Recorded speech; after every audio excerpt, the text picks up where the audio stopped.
Okay. All right, well, let's take a public comment then. Carla Andrus, you have 3 minutes. And then followed by Nancy Marino and David Barish. Yes? Would it be okay if I go first, please? No, go ahead. Okay? Yeah, Okay. certainly. Thank you. David Barish from We Are Marina del Rey. I'll just wait till they're available. And 3 minutes?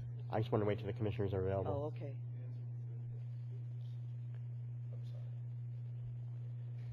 I'm here to talk about this new approach that was discussed yesterday by Coastal Commission staff. Obviously, none of us heard about it. You made a small announcement. None of us heard about it, so we didn't have a chance to speak about it yesterday. And we're quite appalled by this approach. And before I get into the details, I'd like to ask that this item come back as an agenda item, so that the public can have participation in the process that you've determined to deal with the county. It's really important that we have a say in it. We know these projects a lot more than probably staff does. And I want to tell you about these pipeline projects that were brought to your attention yesterday. These 6 projects which are well into the design phase and into the entitlement process. That's not true. That's not true at all. 2 projects don't even have regional planning applications submitted yet. 1 was disapproved by the Design Control Board. It was disapproved by the Design Control Board. They decided to go ahead with it anyway. 1, they just issued the RFQ 3 weeks ago. So unless they've already worked with the developers behind the scenes, then that process isn't even close to being well-designed and well-fit. Only 1 EIR has been circulated, and it's just been recirculated yesterday or last week. These 6 pipeline projects, they are nowhere near being ready. You've been hoodwinked. And let me tell you, why are we abandoning the LCP recommendations that we spent 4 years working hard to do? Why are we abandoning that now? Why is this commission doing that? If you go with this plan, these 6 projects, I can tell you, these 6 projects, we were told by the staff that they require minor LCP amendments, and they don't change the land use entitlements. That's not true. Every single one of these changes land use from public coastal access and use to private development. That's significant. And what you're doing here is you're going to rubber stamp the county's dream to redevelop this marina. And this is unacceptable. Now that we spent all this time. Now, Mr. Douglas says you can't go to the legislature. Well, we can argue about the 1 year when that started. We disagree with staff about when that 1 year started. But you can go to the legislature. The other thing you can do is that every single one of these projects is appealable to this coastal commission. So you can just let this go, let them go through their process, and we will appeal every single one of these to your commission. And then you guys have the power to make it right. And we can support you on that. But this approach is not the way to go. And we want this agendized so that we can discuss this. And we have a lot of information. And we can provide that information for you. And so I hope that you will do this. Thank you very much for your time. Thank you. Carla, do you want to come next? Okay. I think that the Attorney General would be very interested in these pipeline projects, as they have separate EIRs. When they first went through the process, and it's been a long process, when they first went through it, they were coming in just piecemeal, one at a time.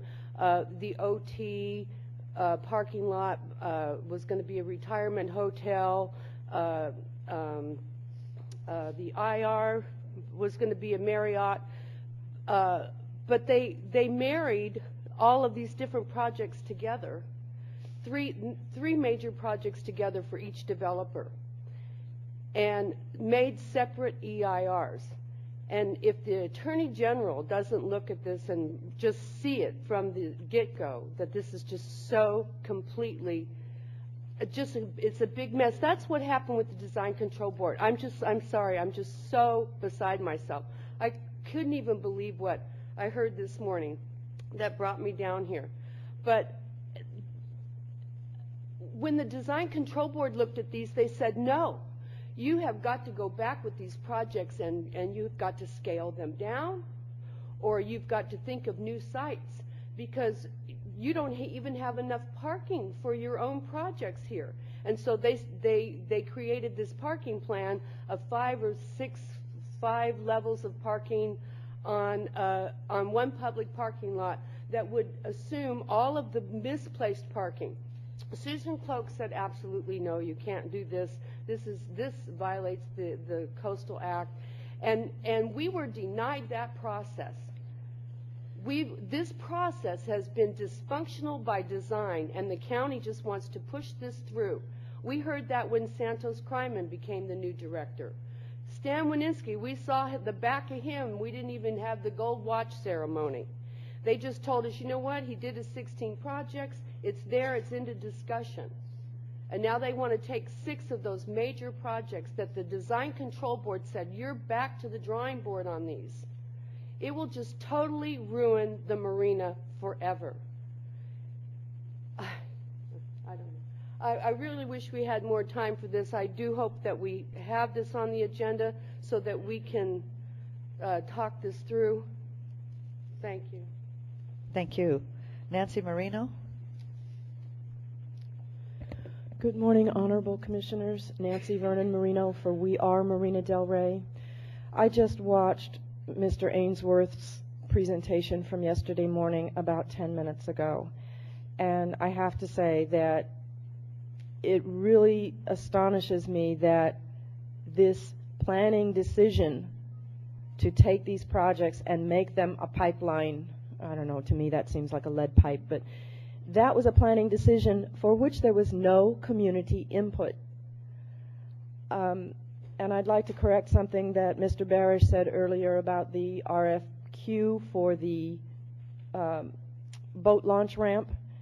That was not on the county's website. Unless that's a private RFQ, which it might possibly be, that project hasn't even been proposed yet. Nothing about that. The details, the project details, were not presented to the Board of Supervisors even. It is a stealth project. Now, one of the things that Mr. Ainsworth said and that the commissioners have reflected is that you cannot require the county to do an LCP amendment or update. This is true. But can you not require the county to do a community planning process? That was your recommendation, is that all of this should be done through a community planning process. That's what we have been asking the county for the last 5 years that I have been very actively involved.